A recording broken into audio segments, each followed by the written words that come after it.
Alright, so I want to talk about the top AR-15 accessories for new AR-15 owners. If you just get your first AR-15, I want to talk about what you should do to upgrade it, what you shouldn't do. And the first thing that I recommend when you go buy your AR-15 is, number one, I hope you did research and you didn't just buy an AR-15 off the shelf. If you did do your research, you should find out if the AR-15 that you're looking at comes with iron sights or not. If it doesn't come with iron sights, then you need to order a set of iron sights and have them ready to go for when you buy the AR-15. If it does come with iron sights, then you don't need to buy anything at the gun shop with the rifle besides ammunition and maybe one or two magazines. Let's see if I did. So I like P-mags and I like USGI mags, the aluminum magazines, the most. Other than that, as long as it comes with iron sights, I wouldn't buy anything at the gun store right away. Assuming you have a cleaning kit at home with some lubrication.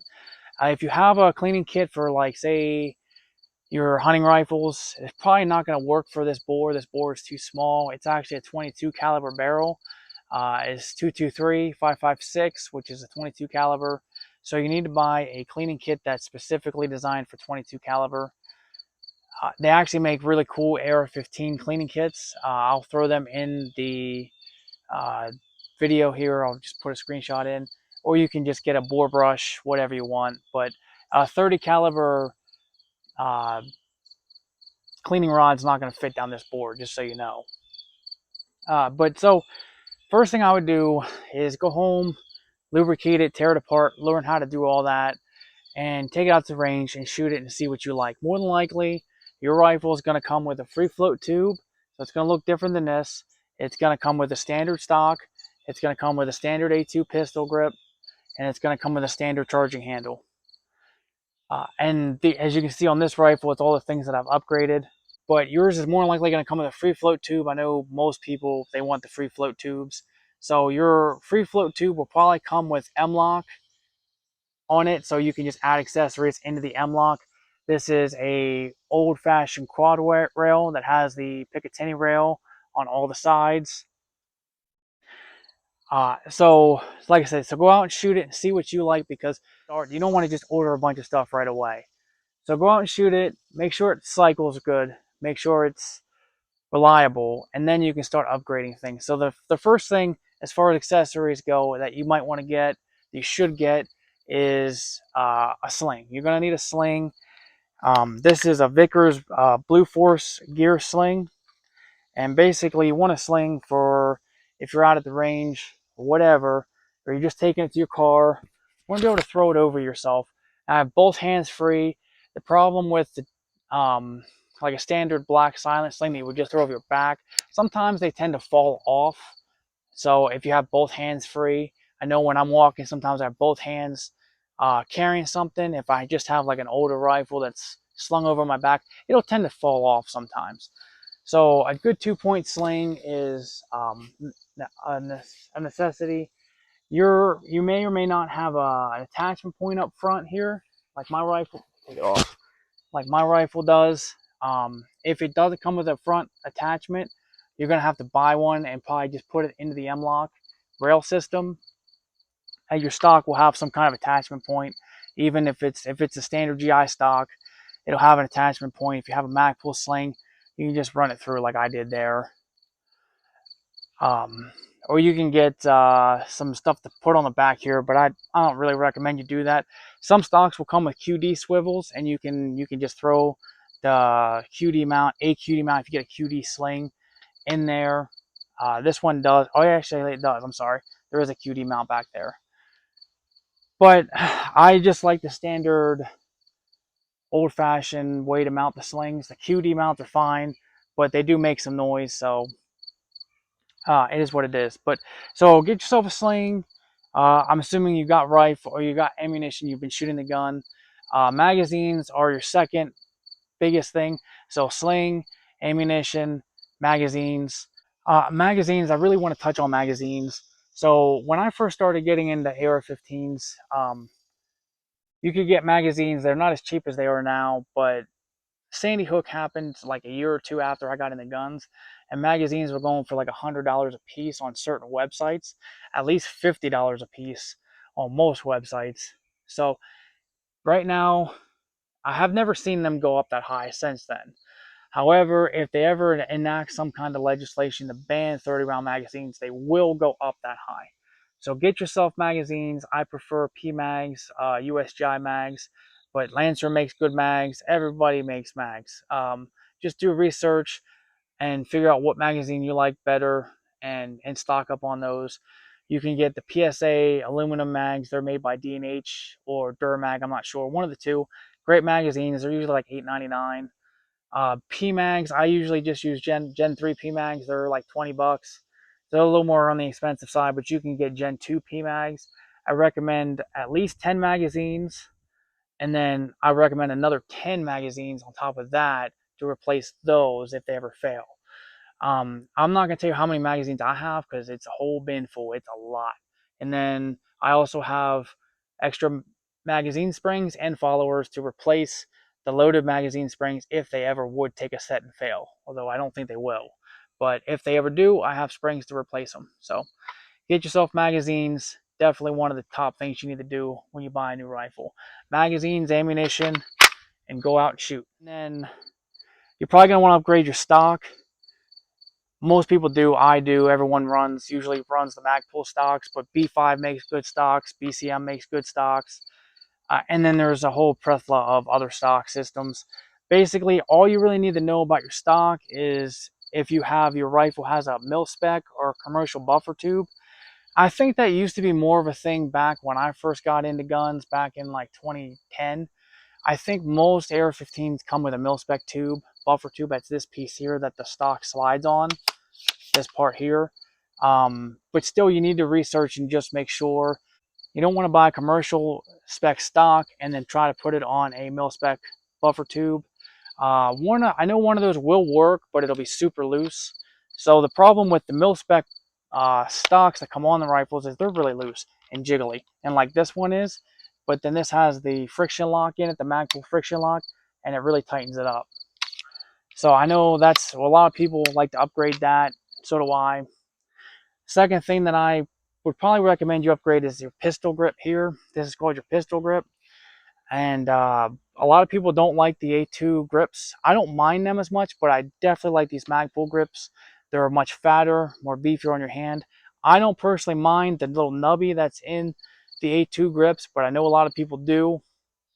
So upgrade your grip. That's pretty easy. The stock is just basically a slide on, slide off. The pistol grip is somewhat more complicated. There's a screw inside here, and there's some springs that you can lose, so be careful. Make sure you watch a YouTube video before you just pull your grip off and try to put another one on if you've never done it. One of the other things I highly recommend is you get a good light. This is a surefire light. If you're going to use the rifle for home defense, self-defense, you need to be able to identify your target. So definitely want to get a good light. You can get a very good light from Streamlight for like $100. This is a very expensive Surefire, which you don't need unless you want it. And then I have a pressure switch here, which I think even the Streamlights come with a pressure switch. I had to buy this separate. Surefires don't come with like anything. So check out this Streamlight. If you don't want to do a Streamlight, what you can do is you can get a Surefire. I forget the name. I'm going to roll in a picture. It's just a little handheld light with a clicky cattail. And you can just get a light mount that'll mount on the thing, and you can put that light right in it. And in fact, when I was on a budget, everyone's on a budget. I'm not rich or anything, but before, when I didn't have a ton of money, that's all I used to run is just the just the Surefire with the handheld and in fact, I even used a scope mount, and I just put it on the side here, and I would do, because you could get those for like $10 at Walmart. But now with how cheap stuff is for AR-15s, just buy a dedicated mount for the light and just put it on the M-LOK handguard. Or if you have a rail system like this, just mount it on the rail system. But I've always been a big Surefire fan, so I've always ran Surefires. I do like the Streamlights. A lot of people use the Streamlights, and they're great lights. I just prefer Surefire, even though they are a little more expensive. So that's mostly why I use Surefires, and I think the reliability and stuff is a little better on them.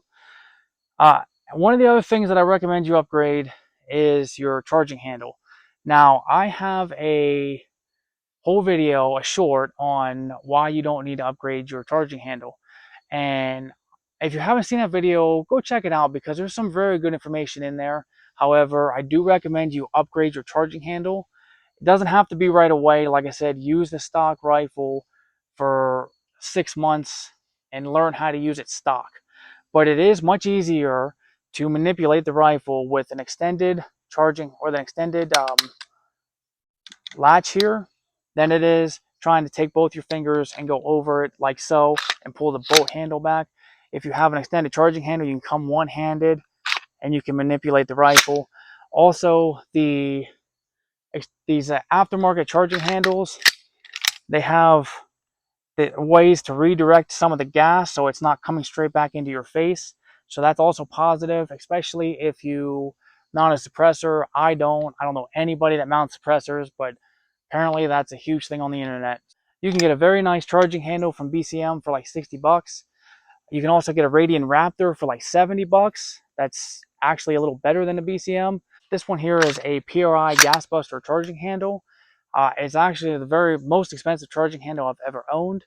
However, it's the best charging handle I've ever owned, but I don't necessarily recommend you get one of these because they are so expensive. I just really like the biggest latch. I think it's super comfortable to use. But honestly, you can get a Radian Raptor charging handle and it'll be ambi for both sides. So you can come up on this side if you're left-handed, and it's 70 bucks. It's literally like $40 cheaper than this charging handle. But and then last thing I recommend you upgrade is getting some kind of optic. You can do that either red dot. This is an ACOG, Trijicon ACOG. It's for power fixed sight. You can get a reflex sight, red dot, whatever you prefer. Go on, shoot, do research. That's probably going to be a trial and error thing. You're going to have to find out what you like. The cons to these is they have short eye relief, but you have the fixed magnification and the field of view is huge as compared to like an LPVO that has a little bit better eye relief. But and then obviously with a red dot, you don't have any magnification. I prefer some magnification. My eyes the way they are, I have glasses. So, but that's gonna be a trial and error thing. Don't go out and buy $1,000 Trijicon ACOG right away. I would just look at getting like a cheaper red dot for right away, and then not right away, but just get something a little cheaper at first. See what you like. You don't want to go out and buy a $500, $800 aim point and not like it. There's very good budget optics nowadays, whereas there wasn't back in the day. We were buying like True Glows and stuff for like 50 bucks at Walmart, and they were trash. But now you can buy like a really good red dot for like 130, 150 bucks and use that, see if you like it. You can get a much cheaper fixed powered optic from Primary Arms. That's basically the same thing as this. See if you like it. If you do like it and you want to upgrade someday to an ACOG, you can do that. You don't have to. You can just rock the Primary Arms optics. They're great, have lifetime warranties. So they also have red dots as well. I'm trying to think. There's so many budget companies. Just if you're looking for budget red dot, just do research on that, and you'll find. Just get something that's going to be reliable. You don't want something that's going to be cheap and craps out on you. So, anyways, those are my top upgrades. You can upgrade the trigger and the safety, but you don't need to worry about that for a while. That's something down the road. Just learn how to use the mil-spec trigger. Learn how to use the stock safety. If you're left-handed and you want to upgrade the safety, then that's one thing. Get an ambi safety like this rifle has. This rifle came with the ambi safety. That's the only reason it's on there. I don't typically replace the safeties. I think the standard safeties are fine. My personal opinion. But anyways, I hope that helped. Hope you learned a little bit. Have a good day.